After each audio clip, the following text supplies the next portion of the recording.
अस्सलाम वालेकुम भाई, मेरा नाम किंजा है। मेरे 3 बच्चे सन, 2 बच्चे, एक बेटा ते एक बेटी फोत हो गई खून की कमी तो। एक बच्ची मेरी है खून की कमी है। पापा ने मैं कहा कि डॉक्टर को लैके चलो, वो इस वजह तो मेरे नाल लड़ पे ने। मैनू महीना हो गया इत्थे रहिंदी नूं।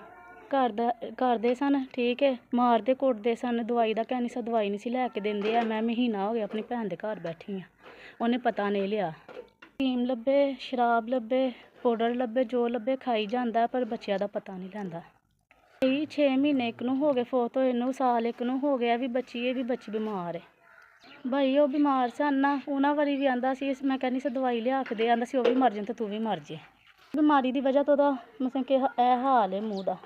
दी वजह तो भाई दंद खुर गए ने, दे देख लो। अपनी सस नूं भी कहा सी कि इहनूं समझाओ, वो भी किहदे नाल लैंदे आ, मतलब कि किसी की गल नहीं समझदा है।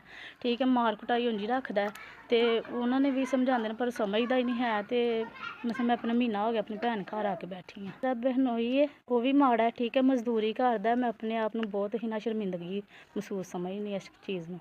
महीना हो गया, एक दिन नहीं किसी दवाई लिया के दी। मेरे भनवैये ने बस एक दफ़ा लिया के दी, परत के किसी ने लिया के दी। उन्होंने इसलिए नहीं कहा, वो भी माड़ा है, गरीब है, वो छोटे छोटे बच्चे ने।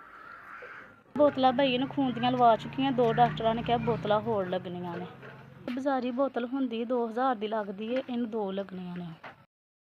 भाई जिस भैन भरा ने पैसे भेजे आ, उसदी भला होवे, ठीक है, मौला पंज भाग ज़्यादा दे, अल्लाह खैर करे। 1000 रुपये विचों मैनू खून दियाँ बोतलां लवावांगी, अल्लाह सोना तुहाडे बच्चें तंदरुस्ती सेहत दे, मौला 5 दिन पाक जिंदगी तंदरुस्ती सेहत दे, रहिंदी दुनिया तक। दिल दियां जो भी मुरादां ने पूरियां होन। भैन भरा जिन्होंने मेरी धी वास्ते पैसे भेजे ने, खुश रहन, बाद रहन, पाक अर्शा दे भाग लाए, तुहाडियां परेशानियां टेंशनां दूर करन। जो भी चाहते हो अल्लाह पाक तुहाडा पूरा करे। मिले ठीक है, मैं अपनी बच्ची नूं दवाई लैके दांगी, तुहानूं दुआवां दांगी। अल्लाह तुहानूं जिंदगी दे, सेहत दे, तंदरुस्ती दे, तुहाडे माँ प्यो दी तंदरुस्ती करे, सेहत दे करे, ठीक है, मेहरबानी वीरे। जिन्हां भी भैन भरावां ने पैसे भेजे ने, ठीक है, उन्हां तत्ती हवा ना लगे, ठीक है, अल्लाह पाक उन्हां दी खैर करे, ठीक है।